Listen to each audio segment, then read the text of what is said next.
Hello. मैं doctor Chandrakala BA part second के paper second में अपने समाजशास्त्र के विद्यार्थियों का पुनः स्वागत करती हूँ। बच्चों, आज हम सब जिस टॉपिक पर चर्चा करेंगे उसका नाम है पीजेंट सोसाइटी अर्थात कृषक समाज। चलिए टॉपिक को शुरू करते हैं। पीजेंट सोसाइटी अर्थात कृषक समाज की अवधारणा को सबसे पहले विकसित करने का श्रेय रॉबर्ट रेडफील्ड को जाता है। तो आपको पहली बात पता चली, ये टर्म पीजेंट सोसाइटी कहाँ से आया, इसको लाने का श्रेय किसको है। तो पीजेंट सोसाइटी को सबसे पहले विकसित करने का जो श्रेय जाता है वो रॉबर्ट रेडफील्ड को जाता है। परंतु आगे चलकर विद्वानों में मतभेद हो गए और इसी दौरान मानव शास्त्रियों ने सर्वप्रथम कृषक समाज का अध्ययन प्रारंभ किया और एक मानव शास्त्री इस क्षेत्र में आगे आए। उनका नाम था आंद्रे वेताई। उनके अनुसार संपूर्ण ग्रामीण समुदाय को कृषक समाज नहीं कह सकते आप। कुछ ग्रामीण समाज को आप ऐसा कह सकते हैं कृषक समाज, लेकिन संपूर्ण ग्रामीण समुदाय को कृषक समाज नहीं कहा जा सकता। भारतीय समाज को स्पष्ट करते हुए अधिकांश विद्वानों ने भारतीय समाज को वर्गीकृत किया है। मैं आपको एक रेखा चित्र के माध्यम से समझाने का प्रयास करती हूँ। भारतीय समाज, जिसको दो हिस्सों में डिवाइड किया, नगरीय समाज और ग्रामीण समाज।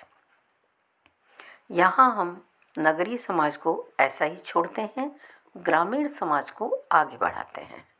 अब ग्रामीण समाज को पुनः दो भागों में विभाजित किया और वो हैं, पहला जनजातीय समाज और दूसरा है गैर जनजातीय समाज। अब देखिए, जनजातीय समाज को छोड़ दिया, यहाँ हमारा उससे मतलब नहीं है। अब हमें जो पढ़ना है वो गैर जनजातीय समाज को उठाया, इससे निकला आपका कृषक समाज।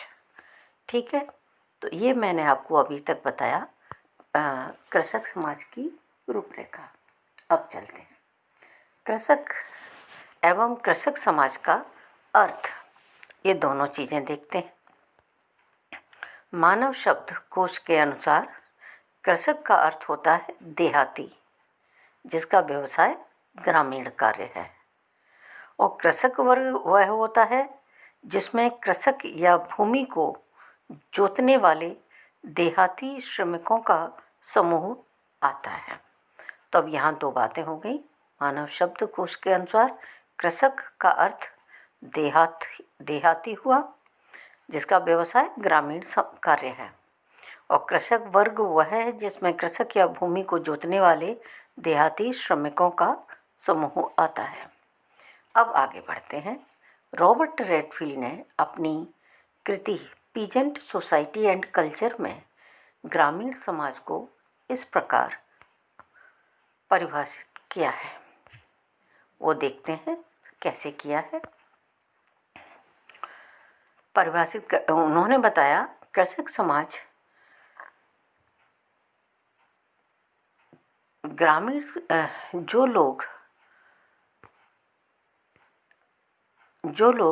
जीवन रेडफील्ड के अनुसार ग्रामीण लोग जो जीवन निर्वाह के लिए भूमि पर नियंत्रण बनाए रखते हैं और उसे जोतते हैं, तथा कृषि जिनके जीवन के परंपरागत तरीके का एक भाग है,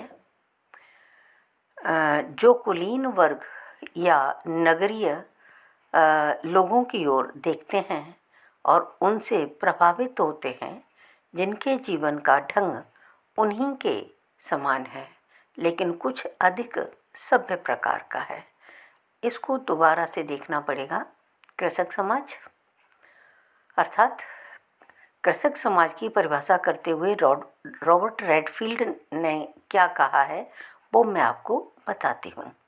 उन्होंने बताया कि ग्रामीण लोग जो जीवन निर्वाह के लिए भूमि पर नियंत्रण बनाए रखते हैं और उसे जोतते हैं तथा कृषि जिनके जीवन के परंपरागत तरीके का एक भाग है। कृषि क्या है? उनके परंपरागत तरीके का एक भाग है जीवन का, जो कुलीन वर्ग या नगरीय लोगों की ओर देखते हैं और उनसे प्रभावित होते हैं, जिनका जीवन का ढंग उन्हीं के समान है लेकिन कुछ अधिक सभ्य प्रकार का है। अब देखिए, कृषक की परिभाषा रॉबर्ट रेडफील्ड ने क्या की है वो देखना पड़ेगा। छोटे उत्पादनकर्ता कृषक हैं। समझ आया? छोटे उत्पादनकर्ता कृषक हैं जो केवल अपने उपयोग के लिए ही उत्पादन करते हैं। यानी छोटे उत्पादनकर्ता कृषक हैं जो केवल अपने लिए ही उत्पादन करते हैं, वे कृषक कहे जाएंगे। ठीक है। कृषक समाज की विशेषताएं क्या क्या हैं वो मैं आपको एक रेखा चित्र के माध्यम से समझाती हूँ। आपके सामने आ रहा है। रॉबर्ट रेडफील्ड ने कृषक समाज की जो विशेषताएं बताई हैं वो इस रेखा चित्र में है। देखिए, सबसे पहले कृषक समाज मैंने बनाया है, फिर उसको डिवाइड किया है।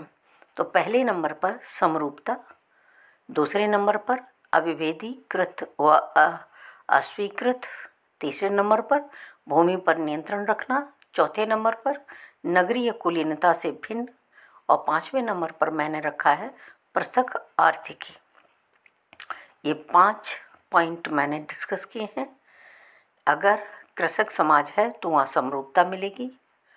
अगर कृषक समाज है तो अविभेदीकृत अस्वीकृत समाज होगा, वहाँ भेद नहीं होगा और भूमि पर नियंत्रण रखेंगे वो लोग। नगरीय कुलीनता से बिल्कुल भिन्न तरीके का समाज होगा और पृथक आर्थिकी होगी। ठीक है। थियोडोर शनीन के अनुसार कृषक समाज की कुछ विशेषताएं जो मैं आपको बताती हूँ। पहला देखिए, खेत पर मौलिक इकाई, खेत एक मौलिक इकाई है। दूसरा है, कृषि कर्म प्रमुख निर्वाह साधन है। यानी जो कृषक समाज है उसमें जो व्यक्ति हैं उनका कार्य क्या है? कृषि कर्म ही है, वही उनके जीवन यापन का प्रमुख साधन है। तीसरा देखिए, विशिष्ट परंपरागत संस्कृति, इनकी संस्कृति कैसी है? विशिष्ट है, परंपरागत है। चौथा क्या है? बाह्य व्यक्तियों का कृषकों पर प्रभुत्व, बाह्य व्यक्तियों का कृषकों पर प्रभुत्व।